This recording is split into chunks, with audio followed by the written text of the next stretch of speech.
It was just another day at the police headquarters, or so everyone thought. The air inside the building felt heavy, like a storm brewing on the horizon.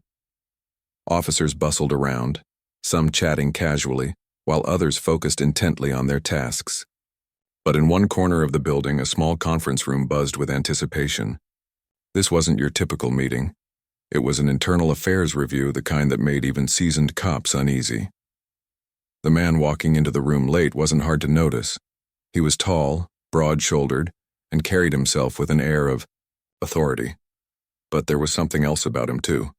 A simmering edge, as if he were always ready for a fight. His name wasn't important here. What mattered was his reputation. Over the years, whispers had followed him wherever he went. Whispers about his temper, his attitude, and accusations of bias that no one seemed willing to address properly. When he stepped into the crowded room, it became clear why he was late. Every seat was taken except one, and it happened to be right next to her. She was sitting calmly, flipping through papers, unaware of the ripple of unease spreading across the room. A director in the Internal Affairs Department, she was known for being tough but fair.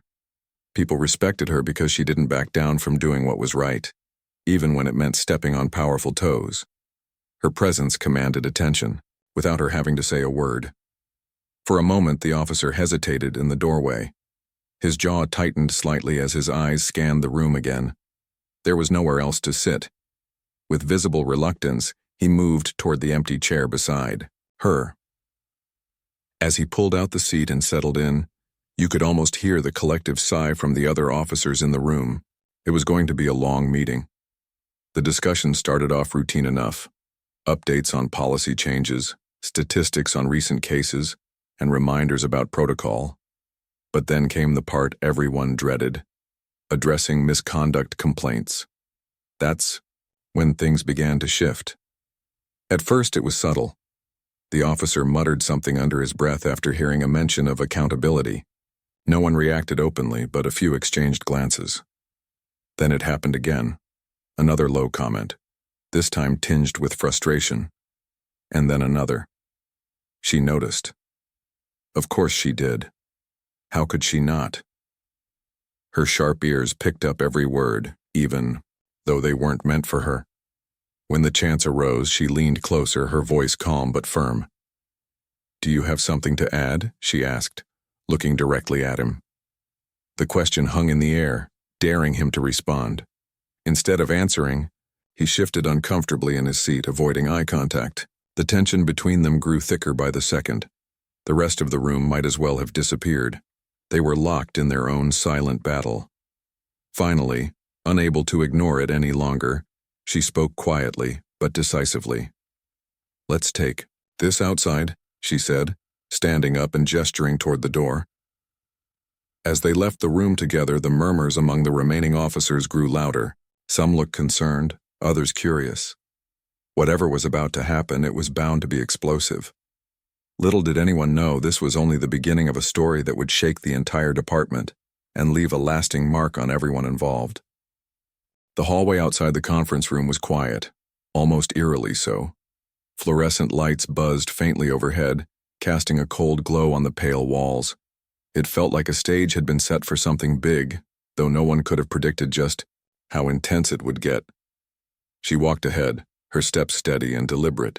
Her calm demeanor didn't betray the storm brewing inside her.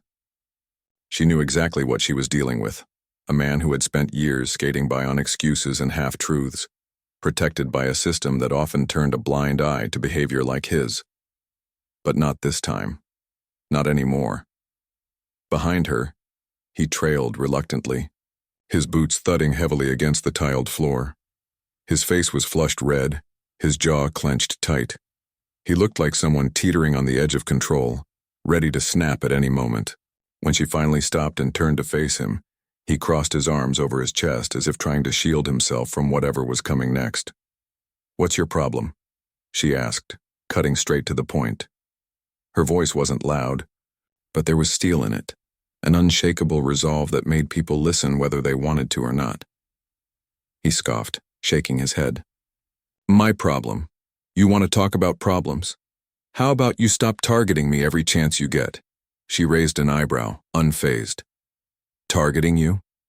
Is that what you call holding officers accountable? Because last I checked, accountability isn't personal, it's professional.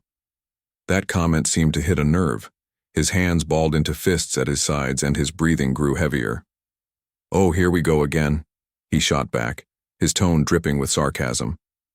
The same old story. Blame the guy who actually does his job while everyone else sits around playing politics. She folded her arms now, mirroring his stance. Doing your job doesn't mean acting however you want without consequences. We've had complaints about you, multiple ones. About comments you've made, decisions you've taken. Do I need to remind you why we're even having this conversation? For a split second he hesitated. Maybe it was guilt. Maybe it was fear. Whatever it was, it didn't last long. Instead, anger bubbled up to the surface, spilling out in sharp, bitter words. Complaints? From who? People who don't know how things work out there? Who think they can sit behind desks and judge us because they've never faced real danger? That's not fair, she countered calmly, refusing to let his rising temper derail the conversation. You know as well, as I do, that these aren't baseless accusations. They're concerns raised by colleagues, citizens, and even some of your own team members. And honestly, given your track record, it's hard to ignore them. At that, he exploded. My track record? Oh sure, bring that up. Always dragging the past into everything. Everyone makes mistakes, you included, but somehow mine are supposed to define me forever? It's not about mistakes, she said firmly, leaning forward slightly. It's about patterns. Patterns that suggest you haven't learned or changed despite repeated warnings. That's unacceptable, especially in a position of trust like yours. By now, their voices were carrying down the hallway. Other officers passing by slowed their steps, pretending not to eavesdrop but clearly listening intently. Some exchanged uneasy glances, unsure whether to intervene or stay out of it. One thing was certain. This argument wasn't staying private, Yue. Act like you're perfect, he spat, pointing a finger at her. Like you've got all the answers, but let me tell you something, you don't scare me. None of this does. Her expression hardened, but she kept her composure. I'm not here to scare anyone. I'm here to ensure justice is served, not just for the public, but for everyone wearing this uniform. If that threatens you, maybe it's time to reconsider whether this line of work is really where you belong. That remark struck deeper than either of them expected. For a moment, silence fell between them. His eyes narrowed, searching hers for weakness, for doubt. Finding none, he took a step closer, his body language shifting from defensive to aggressive. You think you can destroy me? He growled, his voice low and menacing. You think you can ruin my career over some petty grudge? Let me tell you, something you'll regret crossing me. The threat hung in the air, heavy and unmistakable. She didn't flinch, though her pulse quickened ever so slightly. Years of experience had taught her how to handle volatile situations like this. Still, there was no denying the gravity of the moment. This wasn't just another heated exchange. It was escalating fast, and neither of them was backing down. From somewhere down the hall, a voice called out cautiously. Everything okay over there? It belonged to another officer, hesitant to intrude but sensing trouble brewing. Without breaking eye contact, she responded evenly, We're fine, just finishing up. Then turning back to him, she added, But this isn't over, not by a long shot. If anything, those words only fueled his anger further. His hand twitched toward his side, where his service weapon rested holstered. For a brief second, it looked like he might reach for it, and that realization sent a chill through the hallway. No one moved. No one spoke. All eyes were fixed on him, waiting to see what he'd do next. What happened in the following moments would change everything, for both of them, and for the entire department. The hallway was dead silent now, save for the faint hum of the fluorescent lights above. Every pair of eyes in the vicinity was glued to the scene unfolding before them. It was like watching a car teetering on the edge of a cliff. Everyone knew. It could go either way, but no one dared to look away. She stood her ground, her posture unwavering despite the tension crackling in the air. Her voice had been calm throughout the confrontation, but there was no mistaking the firmness in her tone. She wasn't backing down, Not now. Not ever. Years of working in internal affairs had taught her how to handle volatile situations, but even she couldn't have predicted what happened next. He glared at her, his chest rising and falling with each labored breath. His face was flushed, his hands trembling slightly at his sides. For a moment it seemed like he might lunge forward, fueled by the anger boiling inside him. But then something changed. His expression shifted from rage to something darker, something calculated. Without warning, his hand moved toward his holster.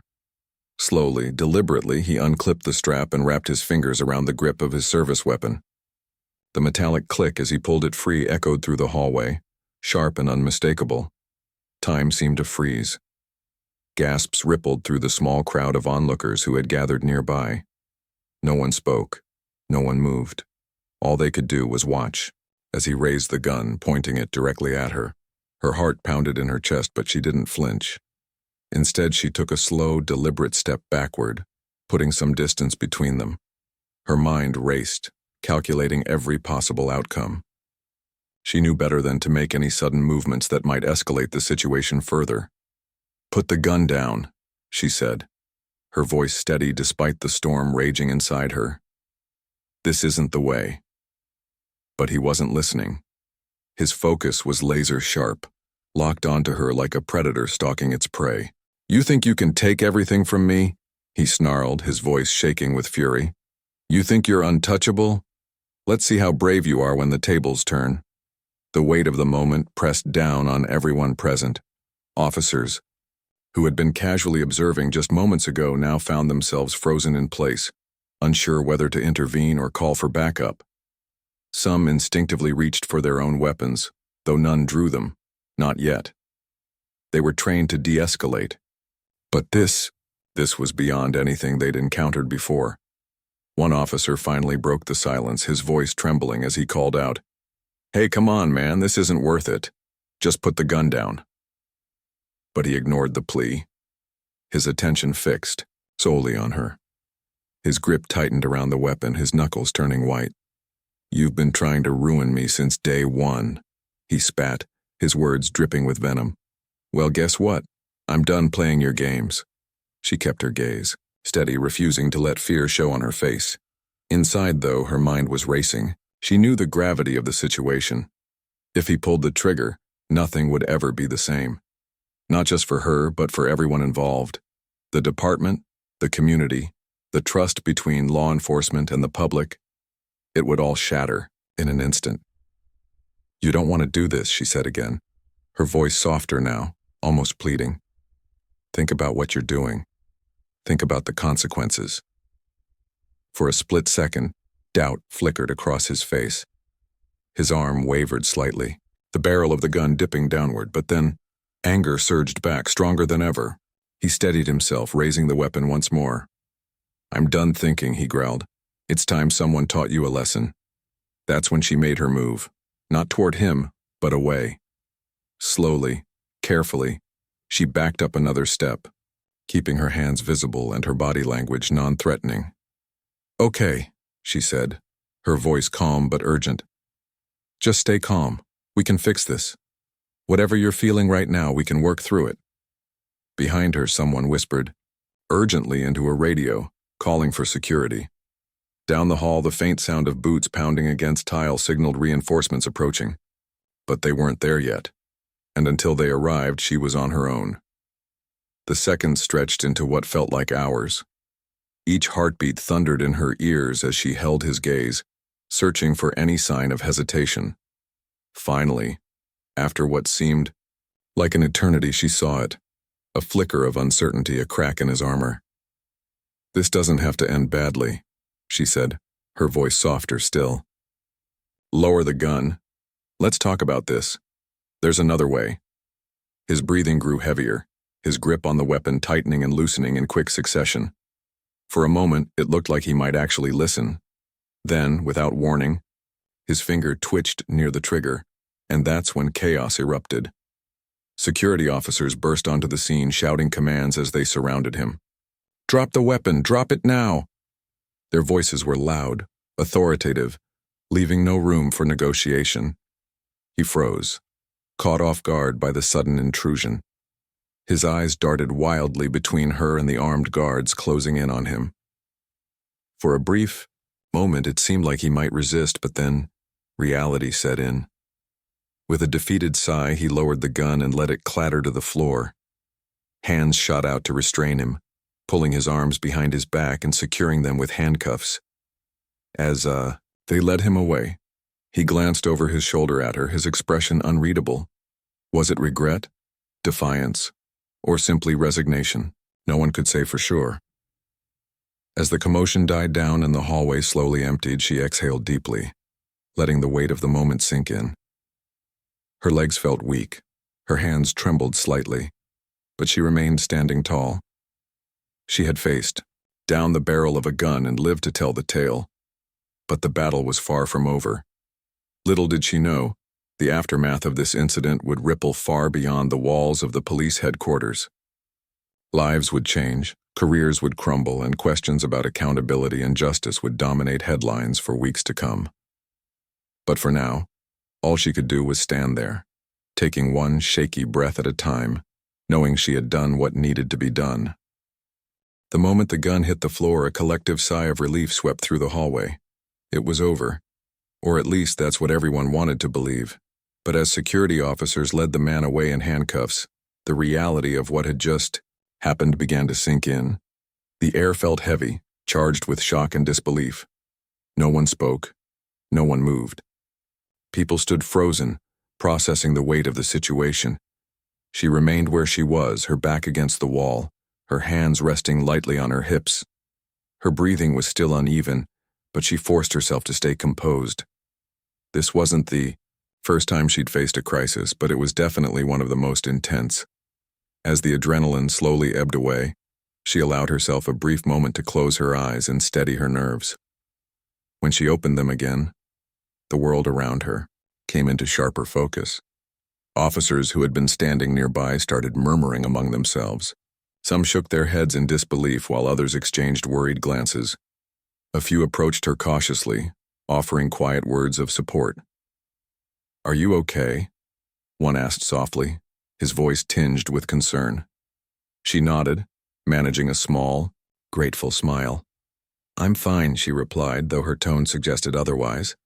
Word spread quickly, faster than anyone could have anticipated. Within minutes, phones were buzzing, texts flying back and forth, and whispers ricocheting through the building. By the time the police chief arrived on the scene, the entire department seemed to be holding its breath. He stepped into the hallway, his face grim, his movements brisk. Without hesitation, he pulled her aside for a private conversation. "What happened here?"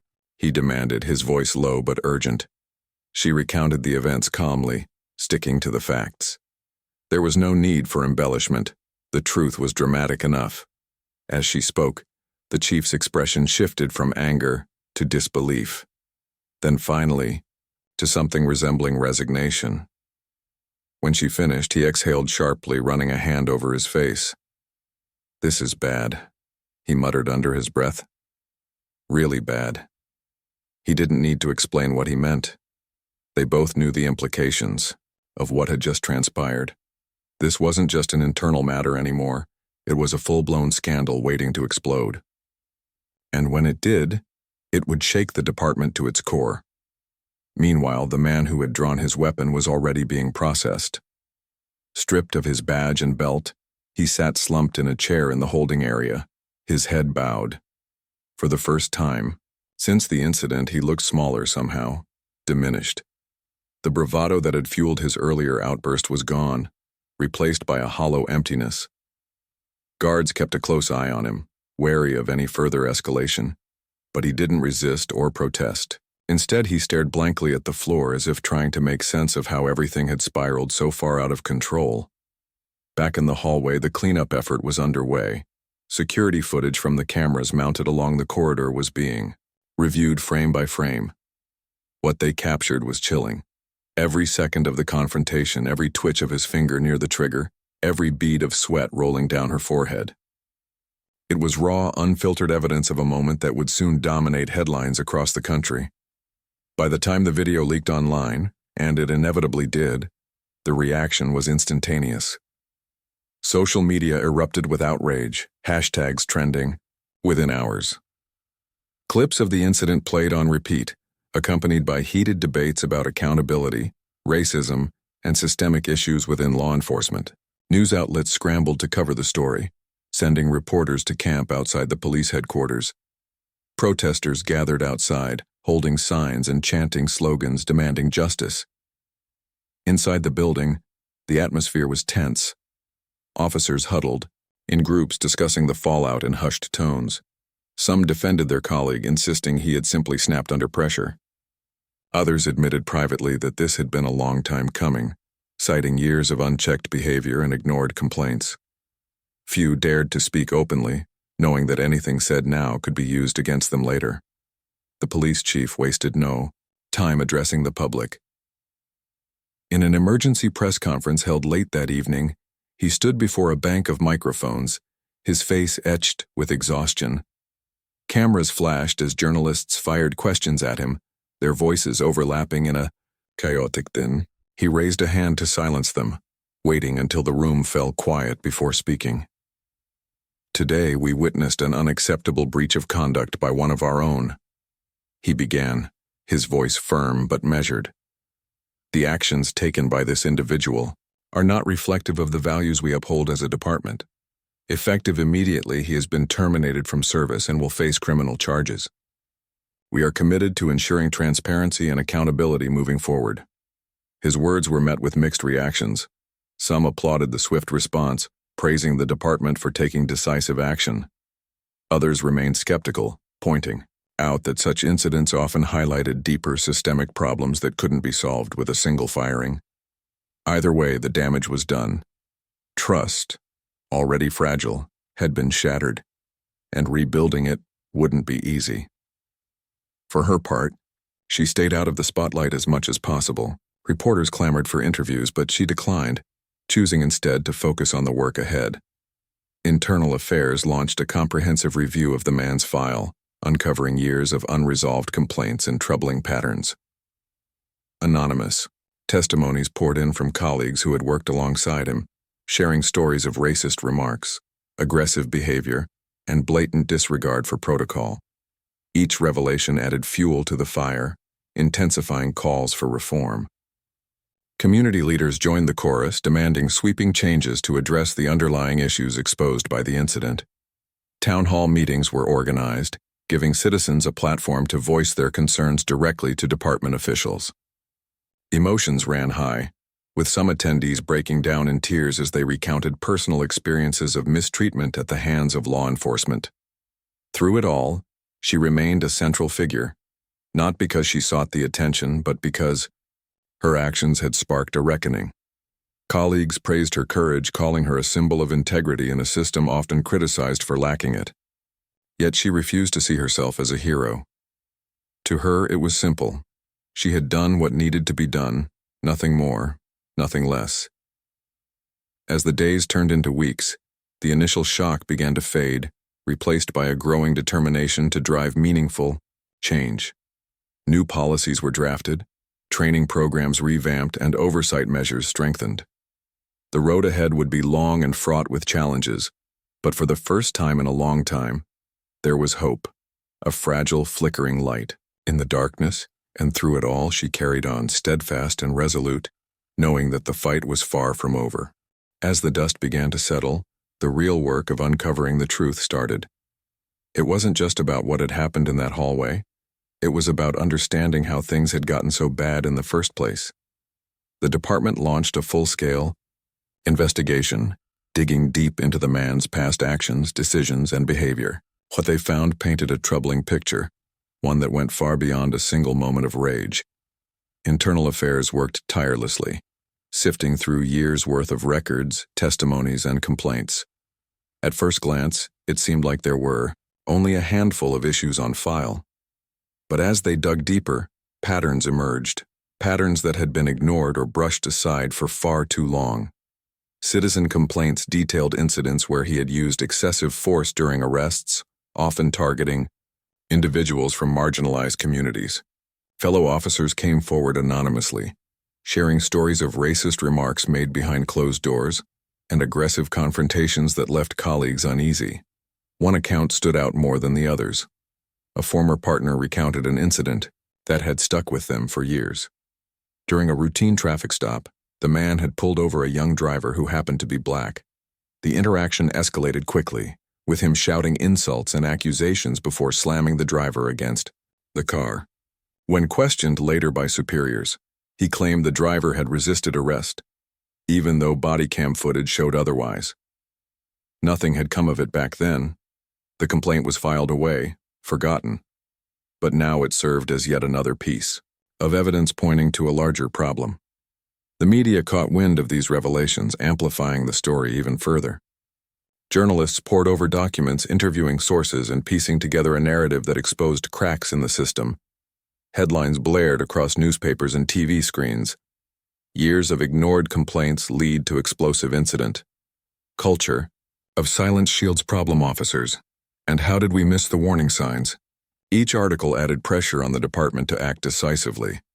Public outrage grew louder, fueled not just by this case but by memories of similar incidents that had gone unresolved.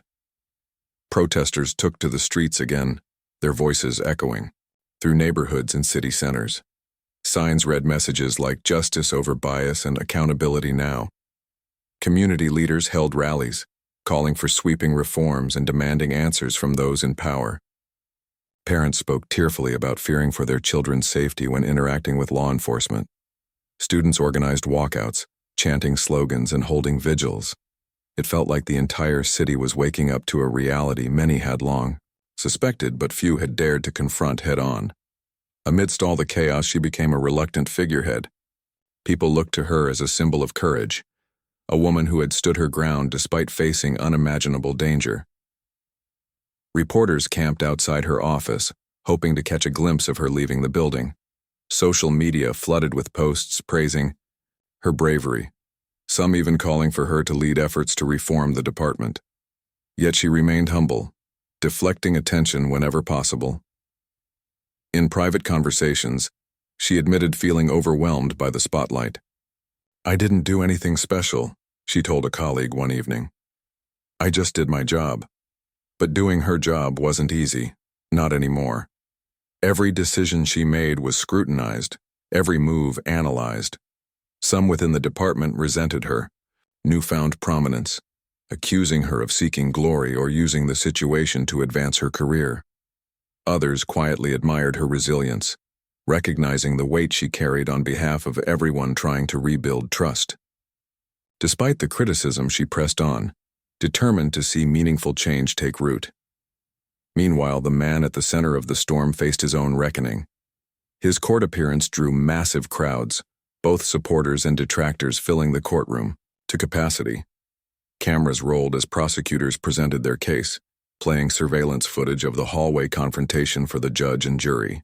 Watching it unfold on screen was surreal, even more intense than living through it the first time. Her face appeared calm and composed, but inside she felt a mix of emotions: anger, sadness, and a strange sense of vindication. During cross-examination, defense attorneys tried to paint him as a victim of circumstance, arguing that years of stress and pressure had driven him to act irrationally. Witnesses countered this narrative, testifying about his history of volatile behavior and refusal to follow protocol. One particularly damning moment came when a former supervisor admitted under oath that they had received multiple warnings about him but failed to take action. "It was easier to look the other way," the supervisor confessed, visibly uncomfortable. "We thought he'd grow out of it." The courtroom erupted in murmurs after that admission. It was clear to everyone present that this wasn't just about one officer. It was about a culture that allowed such behavior to persist unchecked. By the end of the trial, the verdict was almost inevitable. He was convicted on multiple charges, including assault with a deadly weapon and threatening a public official. As the judge handed down his sentence, ordering him to serve time in prison, the room fell silent. For many, it was a moment of closure, but also a reminder of how much work still lay ahead. Back at headquarters, the department grappled with its role in allowing the situation to escalate. Leadership acknowledged failures in oversight and accountability, pledging to implement sweeping changes. New training programs focused on de-escalation techniques and cultural sensitivity were introduced. Oversight committees gained greater authority, empowered to investigate misconduct without interference. Anonymous reporting systems were established, encouraging officers to speak up without fear of retaliation. Slowly but surely, small victories began to emerge. Trust didn't return overnight. It never would. But there were glimmers of hope. Citizens reported feeling heard during town hall meetings, their concerns addressed openly and honestly. Officers who had once feared speaking out started coming forward, sharing ideas for improving morale and transparency. Even skeptics couldn't deny that something was shifting, however gradually. For her, the journey was far from over. She continued working tirelessly, pushing for reforms while navigating the challenges of rebuilding trust. There were days when progress felt impossibly slow, when setbacks threatened to undo weeks of effort. But there were also moments of triumph, moments when she saw the seeds of change beginning to sprout. As she sat at her desk late one night, reviewing files and drafting proposals, she allowed herself a rare moment of reflection. The road ahead would be difficult, filled with obstacles and resistance. But for the first time in a long time, she felt hopeful. Hopeful that maybe, just maybe, this could be the start of something better. Months had passed since the incident, but its impact lingered like ripples in a pond. The man who had once worn a badge with pride now sat behind bars, stripped of his title, his reputation, and any hope of redemption. His prison sentence was more than just punishment. It was a message to others in uniform that accountability wasn't optional anymore. For many officers, the sight of one of their own being led away in handcuffs served as a stark reminder of the consequences of unchecked behavior. It was uncomfortable, unsettling even, but necessary. The department itself underwent a transformation, or at least the beginnings of one. Policies that had gathered dust on shelves were revisited and rewritten. Training programs shifted focus, emphasizing de-escalation techniques, cultural awareness, and mental health support for officers. Gone were the days when lip service alone would suffice. Now every policy change came with measurable goals and regular audits to ensure compliance. Anonymous hotlines allowed officers to report misconduct without fear of retaliation, empowering them to hold each other accountable. Slowly, trust began to rebuild, not quickly or easily, but steadily. She played a pivotal role in this process, though she never sought recognition for it. Her promotion to Deputy Police Commissioner for Reform Initiatives surprised no one. It felt like a natural progression for someone who had dedicated her career to holding people accountable. In her new role, she worked tirelessly, meeting with community leaders, attending town halls, and collaborating with experts in law enforcement reform. Some days were exhausting, emotionally draining battles against resistance from within the department. But she pressed on, driven by the belief that real change was possible. Her efforts didn't go unnoticed. Citizens who had once viewed the police department with suspicion started to see glimpses of progress. Officers who had felt disillusioned by the system began to feel a renewed sense of purpose.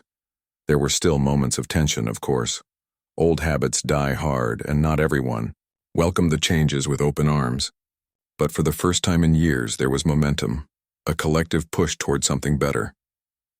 One evening, months after the incident, she found herself standing outside the police headquarters, watching the sun dip below the horizon. The sky turned shades of orange and pink, casting long shadows across the parking lot. She leaned against her car, sipping coffee from a paper cup, lost in thought. A young officer approached, hesitantly, unsure whether to interrupt. "Ma'am?" He said softly, drawing her attention. "Can I ask you something?" She smiled faintly, gesturing for him to continue. "Of course." He shifted uncomfortably, glancing around as if making sure no one else could hear. Do you think we can actually fix this? All of it? Or are we just putting band-aids on problems that run too deep?" His question caught her, off guard. Not because it was unexpected, but because it mirrored doubts she'd wrestled with herself. She took a moment to consider her response, choosing her words carefully. "I won't lie to you," she said finally, her voice steady. It's going to take time. Years, maybe even decades. And some days it'll feel like we're taking 2 steps forward and 3 steps back. But here's the thing. You don't fix something this broken overnight. You start small. One policy at a time. One conversation at a time. One person willing to stand up and say, this isn't right. That's how change happens. Not all at once, but bit by bit. The young officer nodded slowly, processing her words. And you really believe that? That we can get there? She looked at him then, seeing not just an officer in uniform, but a human being searching for answers. I have to believe it, she replied simply. Because if I don't, then what's the point of any of this? Her answer seemed to resonate with him. He thanked her quietly before walking away, leaving her alone with her thoughts. As she watched him disappear into the building, she felt a flicker of hope, a fragile, fleeting thing, but enough to keep her going. Change wasn't limited to the department. Across the city, communities began organizing grassroots movements aimed at fostering dialogue between residents and law enforcement. Neighborhood watch groups partnered with local precincts to address safety concerns collaboratively. Schools invited officers to speak with students, breaking down barriers and dispelling stereotypes. These initiatives weren't perfect. They stumbled often, but they represented a step in the right direction. For the families affected by past injustices, healing remained a work in progress. Apologies from leadership helped, but they couldn't erase scars left by years of mistrust. Still, some victims chose to participate in restorative justice programs, sitting face to face with officers to share their stories. Tears flowed freely. During these sessions, raw emotions spilling out as both sides confronted painful truths. It wasn't easy, and it didn't always lead to resolution. But it created space for understanding where none had existed before. Media coverage of the Yao incident eventually faded, replaced by newer headlines and breaking news. But the legacy of what happened lived on. Documentaries were made, books written, and academic papers published, analyzing the case as a turning point in modern policing. Law enforcement agencies across the country studied it closely, using it as a cautionary tale about the dangers of ignoring warning signs. Training academies incorporated the story into their curriculum, reminding cadets of the importance of integrity and accountability. As for her, life settled into a rhythm of sorts. Long hours at the office gave way to late-night brainstorming sessions with colleagues. Weekends were spent attending community events, shaking hands, and listening to concerns. People often thanked her for her courage, crediting her with sparking a movement. She always deflected the praise, insisting that she was merely part of a larger effort. Change doesn't come from one person, she'd say. It comes from all of us working together. But deep down, she knew the truth. Sometimes, one moment of bravery could ignite a fire capable of lighting the way forward. That hallway, confrontation hadn't been planned. It had been raw, unfiltered, and terrifying. Yet it had forced people to confront uncomfortable realities, to acknowledge flaws in a system they'd taken for granted. Without that single act of defiance, none of the progress happening now might have been possible. On her desk sat a framed photo of her family, a reminder of why she did what she did. Every morning she glanced at it before diving into another day of challenges and triumphs. Some nights she lay awake wondering if she was doing enough. Other times she reminded herself that perfection wasn't the goal, progress was. Years later, when historians reflected on this chapter in the city's history, they wouldn't remember names or faces. Instead, they'd recall the courage of individuals who refused to stay silent, the resilience of communities demanding justice, and the slow, steady march toward reform. It wasn't a fairy tale ending. Life rarely offered those, but it was proof that even in the darkest moments, light could find a way through. And so, the story continued, not just hers, but everyone's. Because while the battle for justice and accountability was far from over, the journey itself was worth fighting for.